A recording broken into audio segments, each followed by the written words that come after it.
Now continuing further with the poem Snake, the poet says,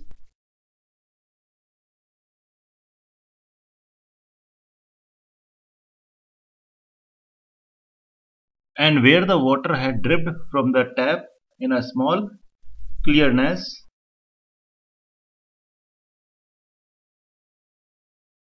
he sipped with his straight mouth, softly drank through his straight gums into his slack, long body, silently. Somehow, someone was before me at my water throw, and I, like a second comer, waiting. Now the poet says, and where the water had dripped from the tap in a small clearness. That means the water had dripped from the tap. This shows, suppose this is a tap, so water was dripping down, water was coming down from the tap, and where actually it was coming into a small clearness, and the snake was there, and the snake was sipping, the snake was drinking, sipping means drinking,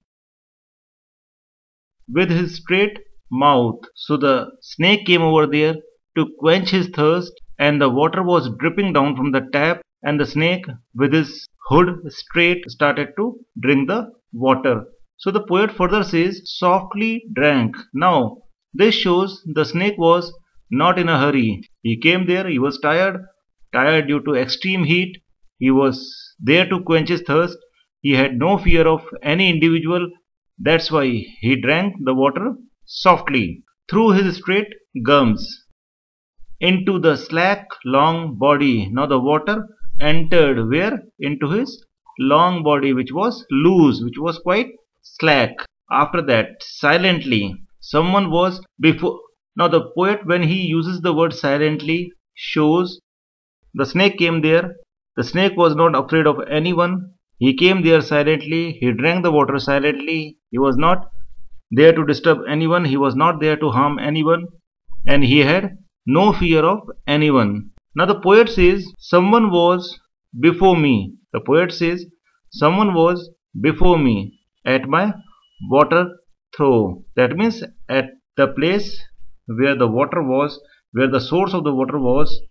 When the poet came over there, he discovered that someone else was before him, though the water throw belonged to the poet. But at that time, the snake came, and he came first than the poet. This shows the snake came earlier than the poet. Now the poet says, and I. The poet says, and I has been used for the poet, like a second comer.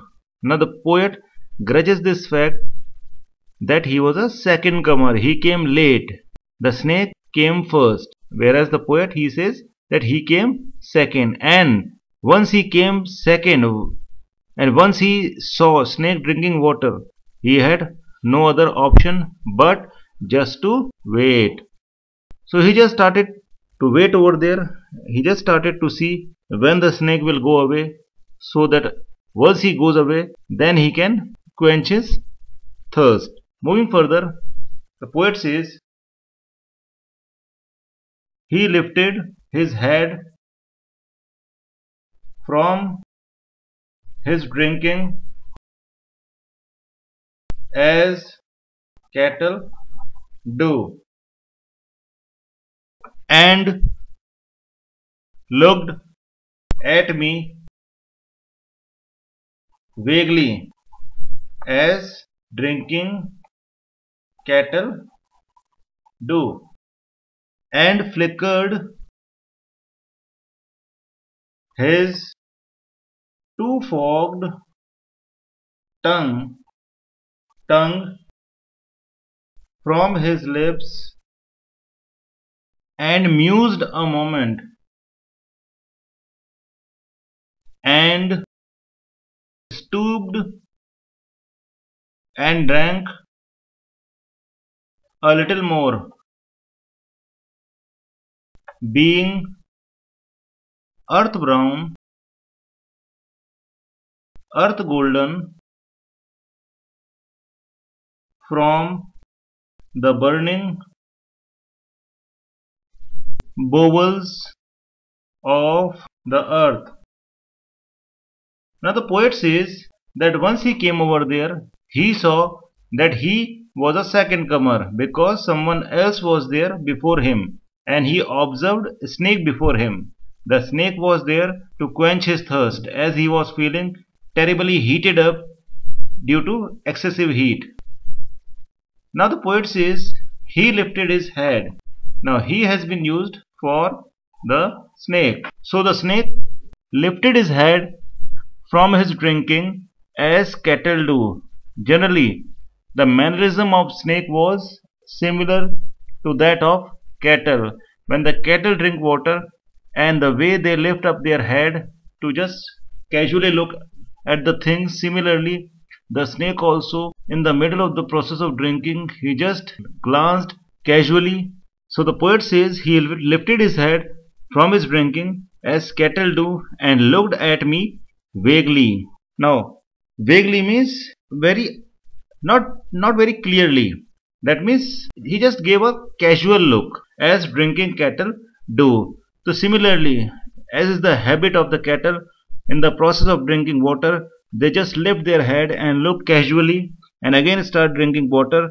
The mannerism of the snake were similar to that of cattle. He also was drinking and quenching his thirst. In the middle of the process, he also lifted his hood and then looked very vaguely and then flickered his two-forked tongue. Flickered, we all know flickered. What is flickered? That means he started to make movements of his two-forked. That means the tongue was cut into, the tongue was split into two from his lips. So he just flickered, he just gave a movement of his two-forked tongue and mused a moment.